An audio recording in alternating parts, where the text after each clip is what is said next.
Notons d'ores et déjà que notre prochain rendez-vous sera le 20 janvier 2023 à midi. Nous reviendrons tout à l'heure sur nos rendez-vous du premier semestre de l'année prochaine.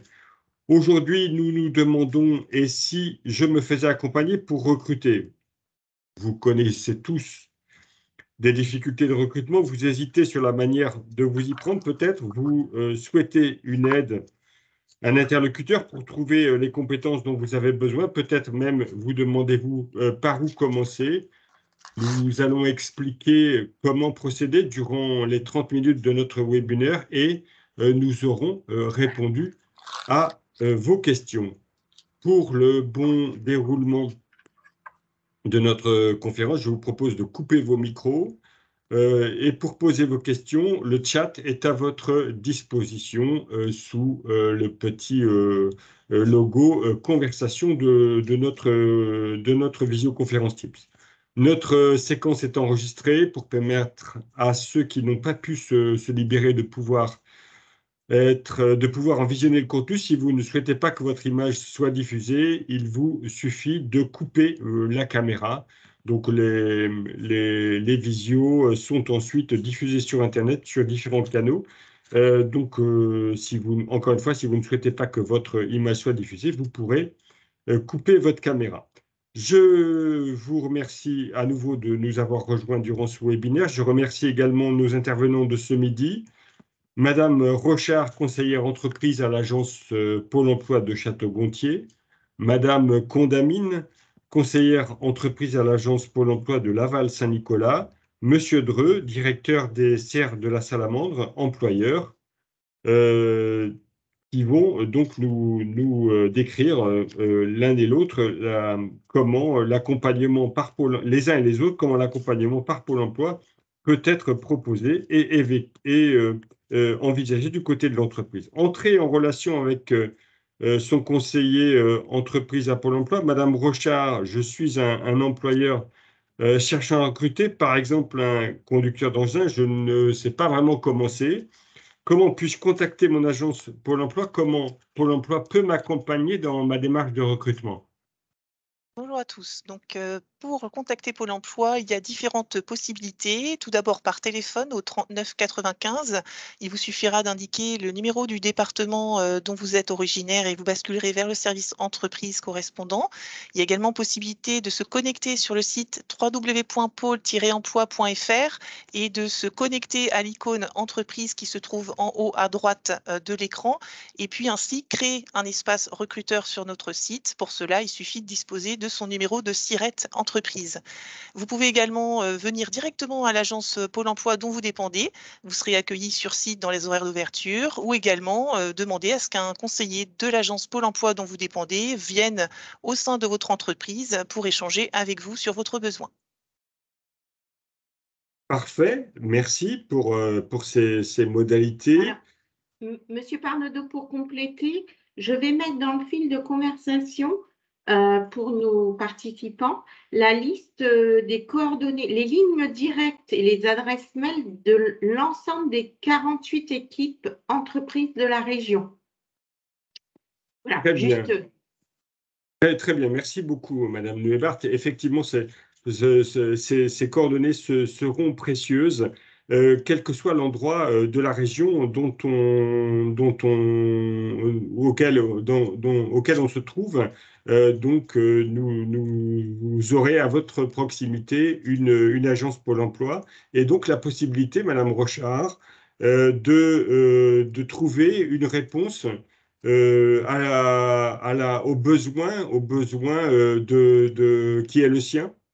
Oui, tout à fait. Donc, quelle que soit la manière dont l'entreprise va prendre contact avec son agence Pôle emploi, il va effectivement y avoir une première phase d'échange avec le conseiller entreprise, avec l'entreprise, pour justement faire préciser le besoin, s'interroger sur le poste à pourvoir, son intitulé, qui n'est parfois pas commun entre l'intitulé que nous, on pourrait utiliser et l'intitulé qu'utilise l'entreprise. Et pour ça, on va lui faire préciser un petit peu la nature du poste à pourvoir, le contenu des tâches qui vont être à effectuer, les missions principales du poste, l'environnement de travail, tout ce qui va participer au fait de permettre au candidat qui va regarder l'offre sur notre site à pouvoir déterminer s'il a le profil, s'il a les compétences pour occuper le poste, mais également en termes d'environnement de travail.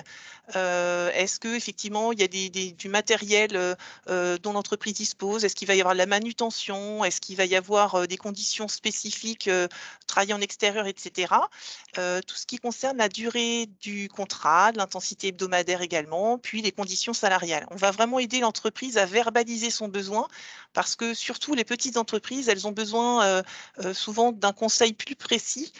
C'est pas forcément évident pour elles d'aller préciser tous ces éléments-là sur le contenu de travail essentiellement. Donc c'est là qu'on va pouvoir, nous, être à l'écoute et faire préciser le besoin et également mettre en valeur ce qui peut être mis en valeur, les conditions salariales évidemment, les horaires, s'il y a des équipements, véhicules de service, etc. mis à disposition, tout ce qui va permettre de donner un plus à l'offre d'emploi. Très bien, merci. Voilà. Ouais, merci. Que diriez-vous, Madame Condamine, de votre côté en complément, peut-être dans le cas où, après notre entretien, nous ferions le constat qu'il n'y a aucun demandeur d'emploi réunissant les compétences que je recherche? Alors, bonjour. Si on constate, alors on va faire à partir du besoin qui a été exprimé et puis de ce que le conseiller a évalué, on va aller faire une recherche sur fichier déjà des candidatures qui existent de demandeurs d'emploi ou également de gens qui ne sont pas inscrits comme demandeurs d'emploi. Et on va pouvoir proposer des mesures d'adaptation à l'entreprise pour pouvoir permettre à des demandeurs d'emploi qui sont plus éloignés du poste qui est à pourvoir de pouvoir prendre le poste. Donc, ce sont des mesures d'adaptation avant de commencer son contrat de travail, ou ce sont des mesures de découverte du métier par le biais d'immersion professionnelle, ou ce sont des systèmes de recrutement par simulation. Voilà, on a un panel d'outils qui sont mobilisables à ce moment-là pour pouvoir répondre aux besoins de l'entreprise. Merci. Auriez-vous, Madame Condamine, en tête un exemple qui illustrerait un accompagnement particulier d'un employeur dans la recherche de compétences correspondant aux besoins de son entreprise? Oui, tout à fait. On a un demandeur d'emploi qui a créé son entreprise en 2021, il y a un an. Et puis, il a fortement développé son activité. Et il s'est demandé à un moment donné s'il devait recruter ou pas pour pouvoir répondre à cet accroissement d'activité. Recruter, ça a un coût. Moi, j'ai rencontré cet employeur dans le cadre de la Semaine nationale de la création d'entreprise, Pôle emploi, Restart, on l'avait convié pour témoigner de son parcours. Et on a longuement échangé à cette occasion et on lui a proposé de prendre un demandeur d'emploi, un jeune, donc moins de 26 ans, en immersion pendant 10 jours pour lui faire découvrir ce que c'était que le métier qu'il pouvait lui proposer. Donc ça a été une immersion très positive puisque derrière, on a mis en place un parcours TPME. Donc le parcours TPME, c'est une mesure cofinancée par la région Pays de la Loire et Pôle emploi. Et c'est une mesure de formation avant de prendre le poste en tant que salarié qui peut aller jusqu'à 800 heures. Donc, on indemnise l'entreprise du temps qu'elle passe à former le demandeur d'emploi et on indemnise également le demandeur d'emploi pendant ce temps de formation. Et là, c'est encore en cours, cette mesure est encore en cours, mais l'idée derrière, évidemment, c'est d'embaucher la personne en CDD ou en CDI, mais là, ce sera un CDI. Merci, Madame Condamine. Madame Rochard, de De votre côté, voudriez-vous illustrer peut-être aussi un exemple d'accompagnement proposé à un chef d'entreprise? Donc, moi, j'ai la situation d'une entreprise, entre autres, hein, parce que c'est des parcours, entre guillemets, type d'accompagnement de nos entreprises de A à Z, j'ai envie de dire. Donc, d'abord, un dépôt d'offres de cette entreprise qu'on a aidé à verbaliser son offre d'emploi, parce que c'était également une jeune entreprise, elle n'avait jamais eu l'occasion de recruter. Donc, sur un poste de poseur de poêle, on l'a alerté sur le fait que sur notre bassin d'emploi, parce que c'est aussi notre mission, hein, d'alerter sur le marché du travail, l'état du marché du travail, notamment sur un métier donné. Nous n'avions pas de poseur de poêle en fichier. Cette entreprise nous a, sur notre questionnement, indiqué qu'elle était d'accord pour former. Et donc, on lui a proposé un candidat qui a réalisé une période d'immersion qui s'est avérée concluante. Ce candidat avait observé dans l'offre d'emploi que c'était plutôt un métier d'extérieur, un métier manuel, et il s'est reconnu sur cette offre d'emploi-là. Donc, il a été d'accord effectivement pour être en immersion pendant une semaine au cœur de l'entreprise. Et au terme de cette période d'immersion, il y a également eu un parcours de formation avant embauche qui a été monté avec l'entreprise. Donc, on a aidé l'entreprise à concevoir ce plan de formation, à identifier un tuteur au sein de l'entreprise qui soit d'accord pour former, parce que c'est quand même une des clés de réussite. Et donc, cette formation a eu lieu, et suite à ça, il y a une embauche en contrat initiative emploi jeune, qui est une aide à l'embauche pour l'entreprise recruteuse en échange de l'embauche d'un jeune inscrit moins de 26 ans à Pôle emploi. Donc, un beau parcours. Merci, merci Madame Rochard.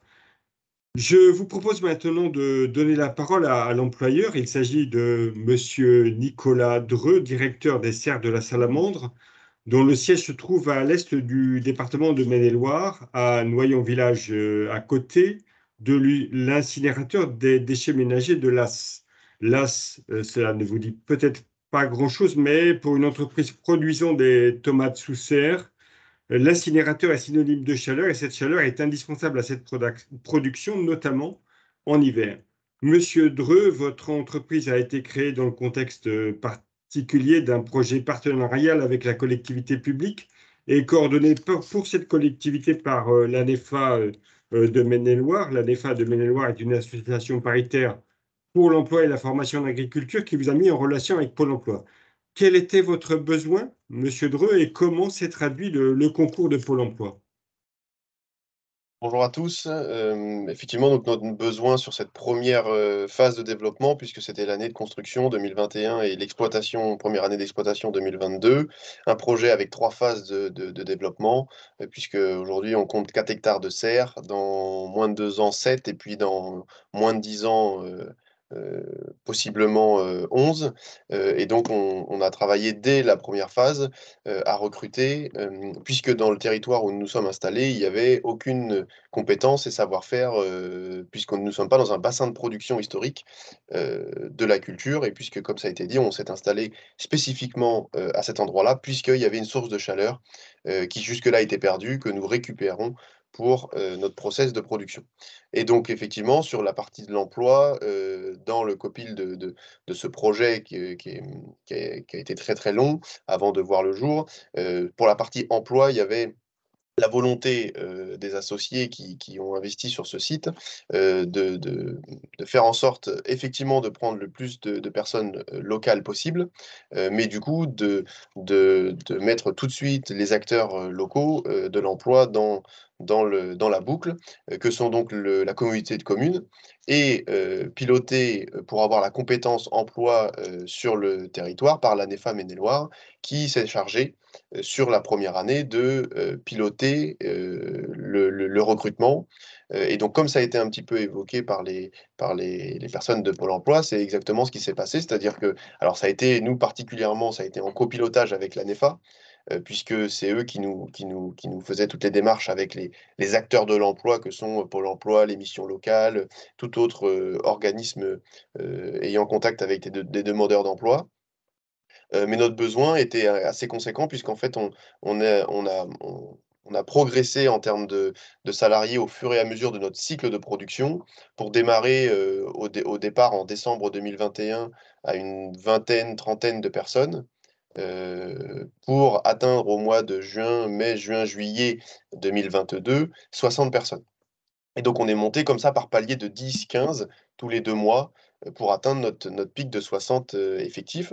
Et donc ça s'est organisé comme ça a été un petit peu expliqué, hein, c'est-à-dire que, il y a eu des grosses discussions avec l'ANEFA et la communauté de communes et du coup l'employeur qui était, donc nous-mêmes, mais à l'époque, il n'y avait pas encore de CER, pas encore d'exemple, pas encore de possibilité d'expliquer vraiment bien les choses.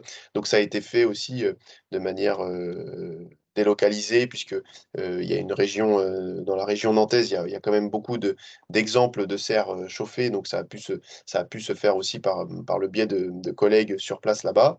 Et donc l'ANEFA s'est chargée justement de comprendre le besoin, formaliser les fiches de poste, identifier les ressources, possibles dans le secteur, animer, au moins 1 an à l'avance l'ensemble des acteurs de l'emploi sur le territoire et comme on est dans l'est du Maine-et-Loire, on est limitrophe du 72 et du 37. Donc, animer aussi tout un tas d'acteurs. De mémoire, c'était plus de 70 acteurs de l'emploi sur les 3 départements puisqu'on était étant limitrophes, il y avait nécessité à aller au-delà du 49. Et donc ensuite, concrètement, beh, une fois qu'on a ça a été, énormément diffusé avec du réseau, avec une grosse communication de la part de l'ANEFA et de la communauté de communes. On a organisé des sessions de recrutement en fonction de notre process de production et l'évolution de nos cultures et donc du besoin en emploi. On a organisé des sessions de recrutement qui, à chaque, fin de session, c'est-à-dire sous 15 jours, débouchaient sur une embauche. Et on a construit comme ça un process de recrutement, qui était systématiquement le même, c'est-à-dire, réception des candidatures, donc ça pouvait être un peu n'importe quand, canalisation des candidatures vers, les sessions de recrutement.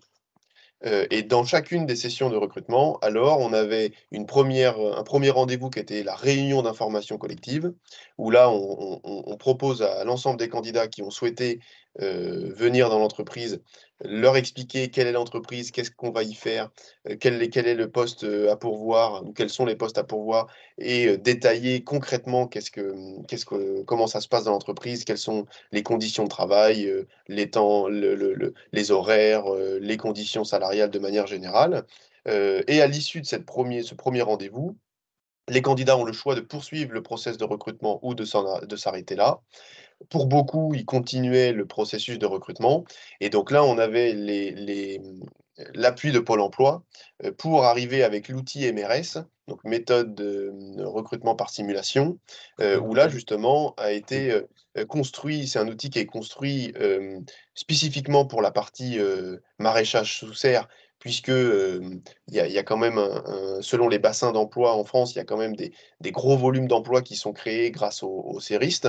Ce qui fait qu'il y a eu un intérêt à créer spécifiquement, une MRS pour le recrutement sous serre et donc les candidats qui, à l'issue de la réunion, voulaient continuer, étaient mis dans les mains de Pôle emploi les agents de Pôle emploi se sont occupés de contacter l'ensemble des candidats pour leur donner rendez-vous à ces fameux ateliers MRS. Donc, nous, ça a duré 3 heures par session d'atelier et donc l'ensemble des candidats passaient par ces ateliers.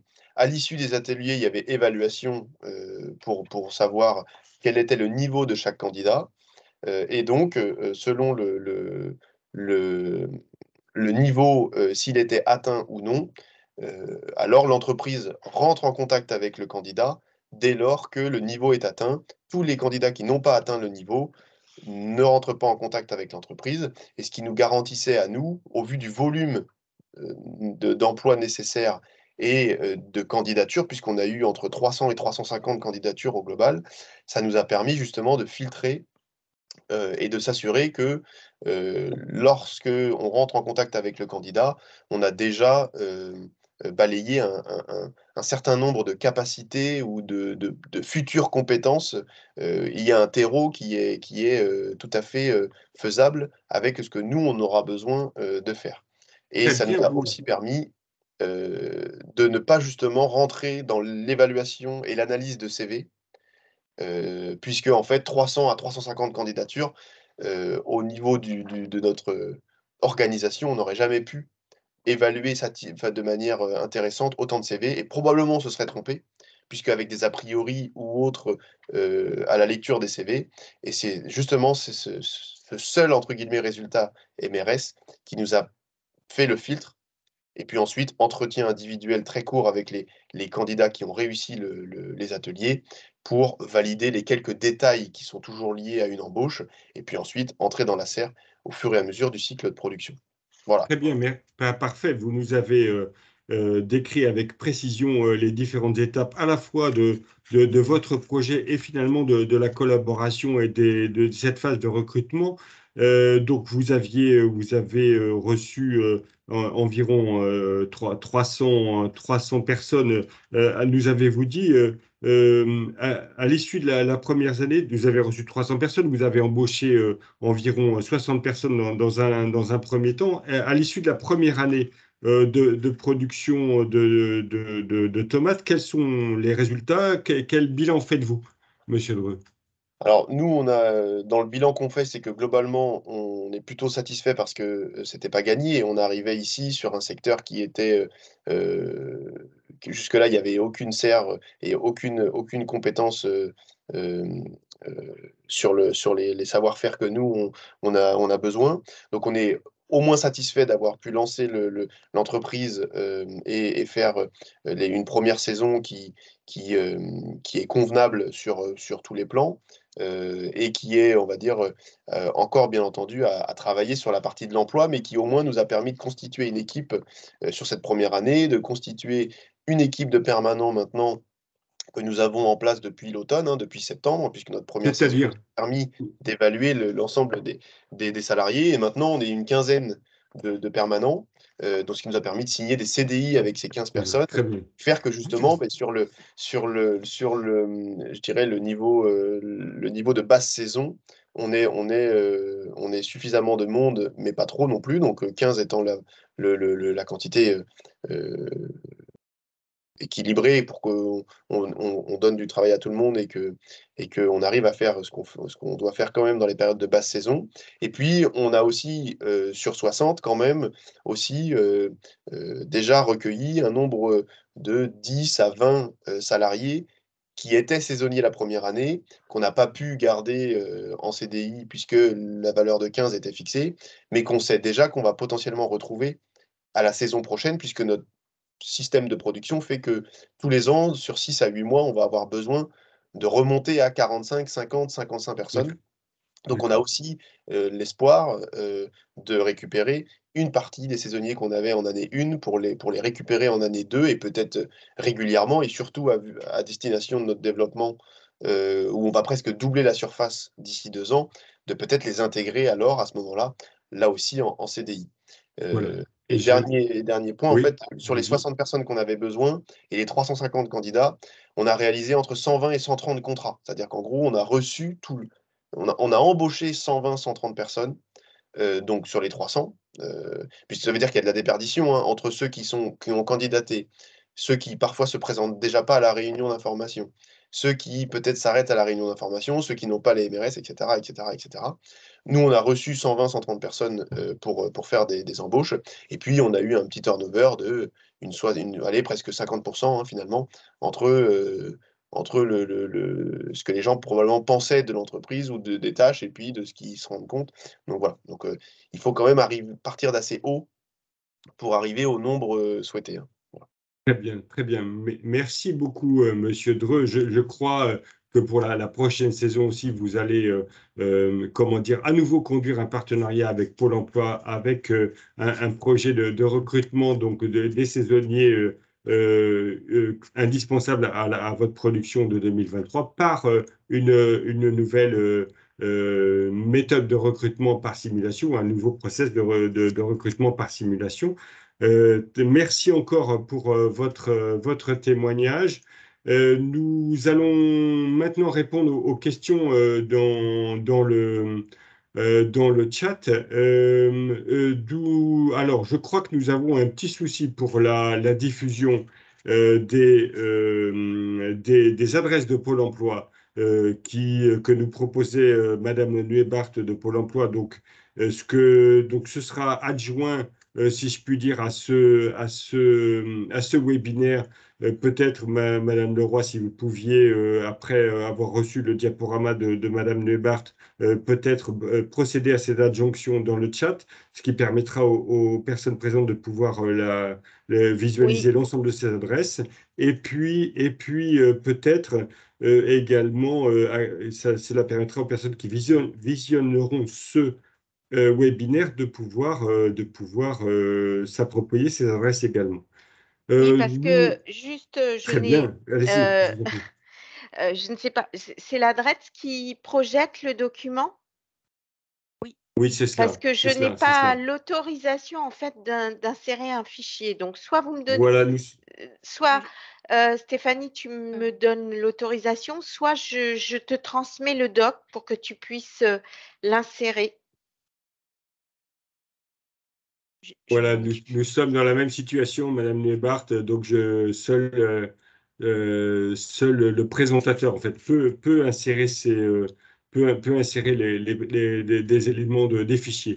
Est-ce que, bon, ce qu'on peut peut-être suggérer, puisque donc, nous sommes relativement peu nombreux, c'est que, et dans la mesure où je ne vois pas de questions dans le chat, si vous avez vous souhaitez une intervention, formuler des choses de manière orale, posez vos questions de manière orale, je vous en prie. Donc vous pouvez ouvrir votre micro et puis on va essayer de répondre à ces questions.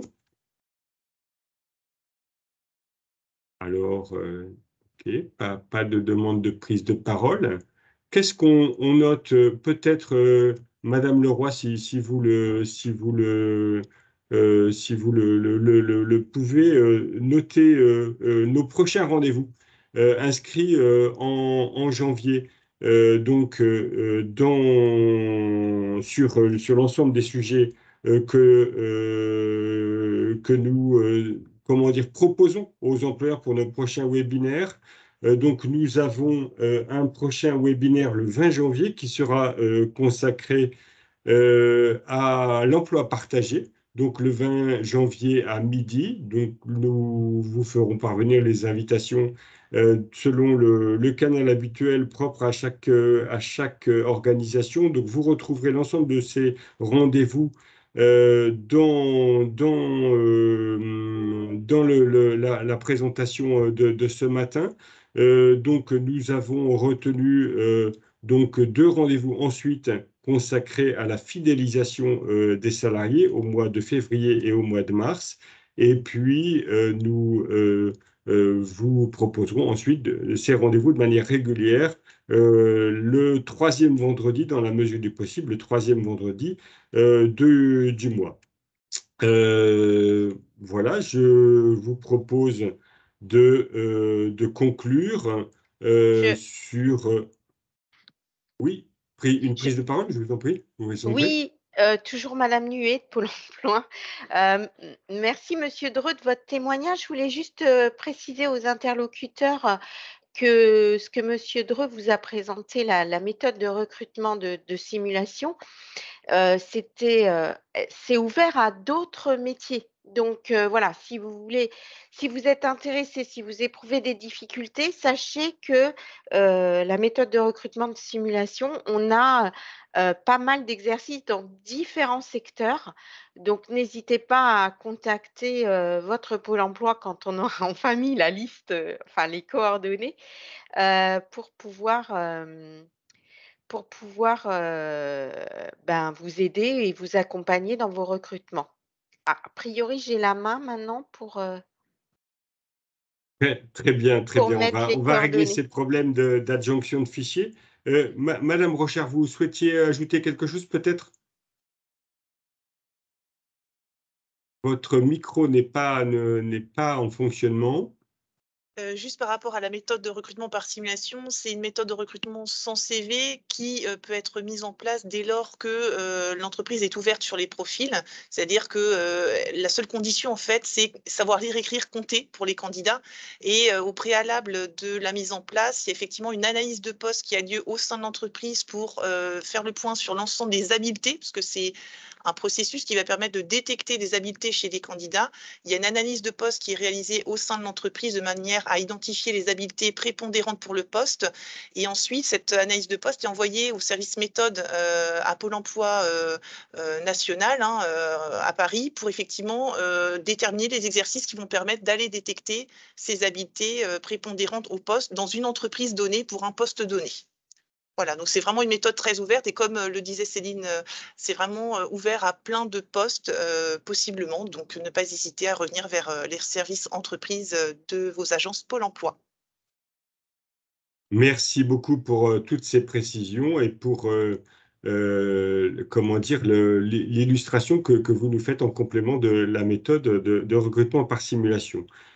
Voilà, je vous propose de conclure notre conférence. Je vous remercie vivement d'y avoir participé. Je remercie nos intervenants, Madame Rochard, Madame Condamine, Monsieur Dreux, Madame Neuebart. Merci beaucoup. Et donc, je vous dis au 20 janvier 2023. Bonne fête de fin d'année à tous. Au revoir. Merci, au revoir. Merci, au revoir. Au revoir et merci.